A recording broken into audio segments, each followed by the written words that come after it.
대책을 추진해 이달 하순에는 가격 내림세를 체감할 수 있게 하겠다고 밝혔습니다. 농림축산식품부는 농산물 수급 안정 대책 추진 방안을 발표하고 이달 중순부터 대출 출하 지역이 확대돼 수급이 안정될 것으로 내다봤습니다.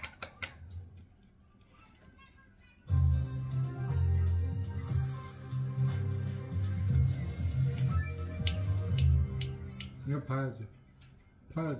네, 삼성전자가 9조원대 영업이익을 기록하며 시장 기대치에 못 미친 성적표를 내놨습니다. 삼성전자의 반도체 수장이 이례적으로 사과를 내놓기도 했는데요. 그렇지. 주요 경제 이슈를 김광석 한양대 경영교수와 짚어봅니다. 어서 오세요. 안녕하세요. 네, 시장 기대치가 당초에는 14조 원대였다가 또 10조 원대로 내려잡았는데도 불구하고 기대치 한참 못 미쳤습니다. 어떻게 된 겁니까?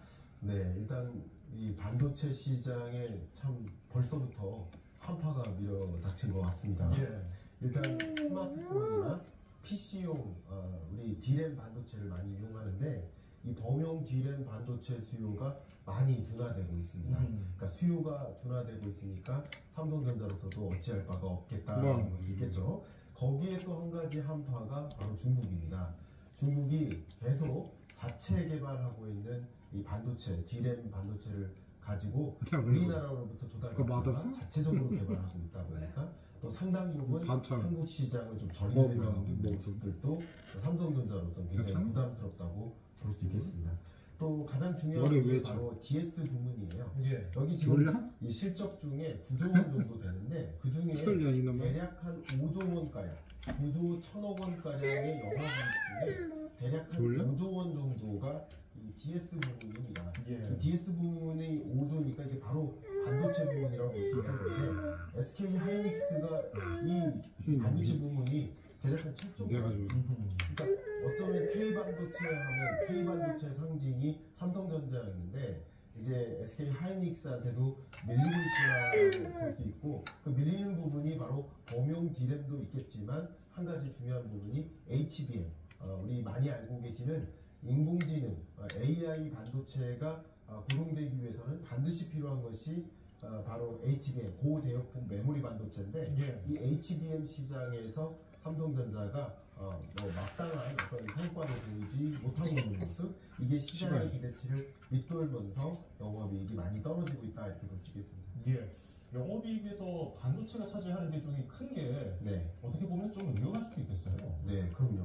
이 반도체 같은 경우 예를 들면 중장기적으로 반도체 시장의 사이즈는 커질 거라고 기대할 수 있겠지만 그만큼 많은 국내외 주요 국가들이 기업들이 신규 투자를 단행함에 따라서 우리의 반도체 수요가 늘어날 수 있는데 경기가 꺾이거나 또 뭐 글로벌 팬데믹 경제 위기와 같은 뭐 이런 여러 가지 것들이 있게 되면 수요가 크게 둔화될 수 있고 그 반도체 수요가 둔화되면 그만큼 반도체에 전적으로 의존하고 있는 우리 삼성전자나 또 그만큼 반도체 수출에 의존하고 있는 우리나라의 수출은 크게 꺾일 수도 있겠죠. 그만큼 어떤 특정 항목에 전적으로 의존하는 체제가 좀 위험할 수도 있다. 좋을 땐 좋을 수도 있겠으나 위험한 국면에는 또 상당히 위험할 수도 있겠다라고 생각이 들겠습니다.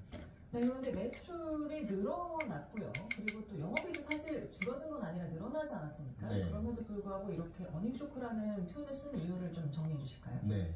그러니까 보통 어닝쇼크라고 한다면 이제 주식시장에서 대입해 볼 수 있겠습니다.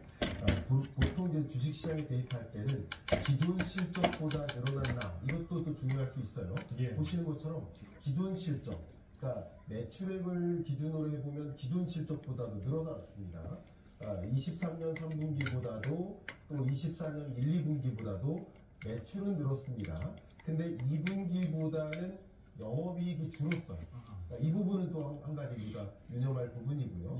중요한 것은 이 잠정치인데 3분기 잠정치에 대한 기대치가 10조 원이 넘었었습니다. 10조 8천억 원 정도의 기대치가 있었습니다. 그러면 주식시장에 형성된 주가는 10조 8천억 원에 해당되는 영업이익에 맞춰서 주가가 형성되지 않았습니다. 근데 10조 8천억 원이 아니라 9조 원 정도의 영업이익이 발표됐으니까 시장의 기대를 못 미치는 영업이익이 발표되니 자연스럽게 어닝쇼크라고 받아들인 거죠. 어쩌면 가장 중요한 것은 시장의 기대치에 부합하게 주가가 형성되었는데 그 주가가 어쩌면 기대치에 부합하지 않는 영업이익이 발표될 때 기대에 못 미치면서 주가가 조정되는 것이라고 볼 수 있기 때문에 어닝 쇼크는 바로 그런 때 적용될 수 있겠다라고 해석할 수 있겠습니다. 그래서 삼성전자 반도체 수장이 사과를 했는데 이거 굉장히 이례적 아닙니까? 이례적인 일이죠.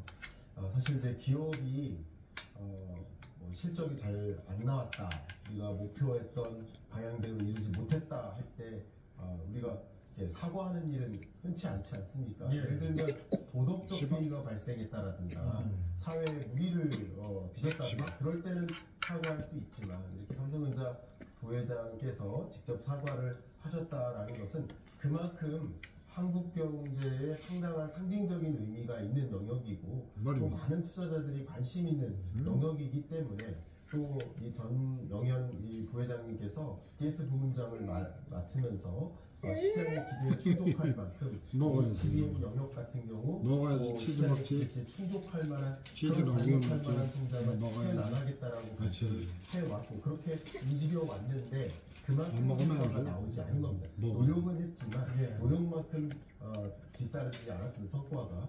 저도 이제 삼성전자의 반도체 연구소라든가 삼성전자 사업부 화성공단에 여러 차례 다녀오기도 했습니다만 그 노력과 움직임은 굉장히 지배적입니다. 그런 것은 분명합니다. 그러나 그 노력한 만큼 그만큼의 성과가 뒤따르지 않았기 때문에 그것을 기대한 투자자들을 위해서라도 사과의 메시지를 전달했고 또 이것을 전화위복 삼아서 이제 뭔가 또 적극적으로 매출과 영업이익을 괄목할 만하게 성장시키겠다는 의지를 함께 발표한 것이라고 해석해 볼 수 있겠습니다. 네. 삼성전자는 뭐 지난 분기보다는 줄었다 하더라도 지난해 동기보다는 그래도 영업이익이 늘었는데 LG전자는 오히려 영업이익이 줄었더라고요. 근데 또 매출은 사상 최대예요.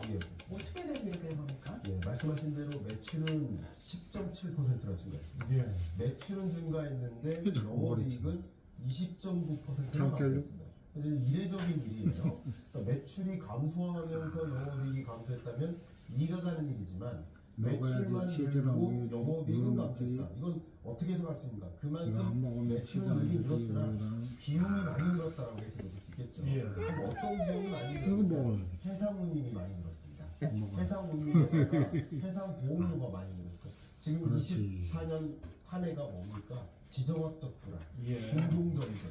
그러다 보니까 이 해상 운송을 이용해서 수출하고 있는 많은 기업들이 이 중동 인근에서 특히 여러 이 해운이 지나는 이런 숨은 지역에서 선적을 납포한다든가 하는 일들이 벌어지고 있습니다. 그러다 보니까 그 어떤 특정 지역 운하를 지나지 못하고 우회합니다.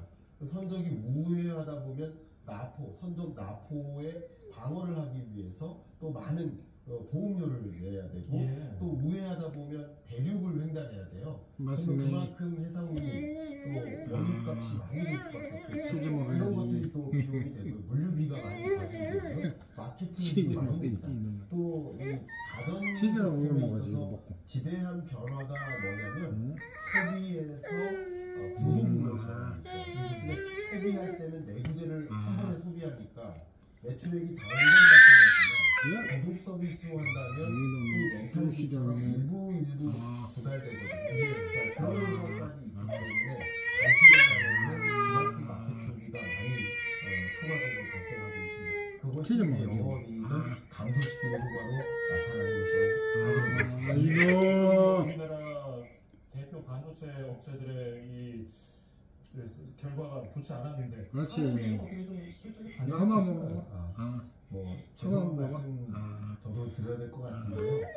4분기 실적을 이제 괄목할 만하게 기대하기 좀 어렵겠다라고 의견을 좀 드려보고 싶습니다. 왜냐하면 이제 한국은행의 이번 주 결과도 발표되겠습니다만 한국은행의 경제전망 보고서 그리고 저의 경제전망서에서도 밝혔지만 외수의 한국 경제 성장 동력이 이미 좀 다해가고 있습니다.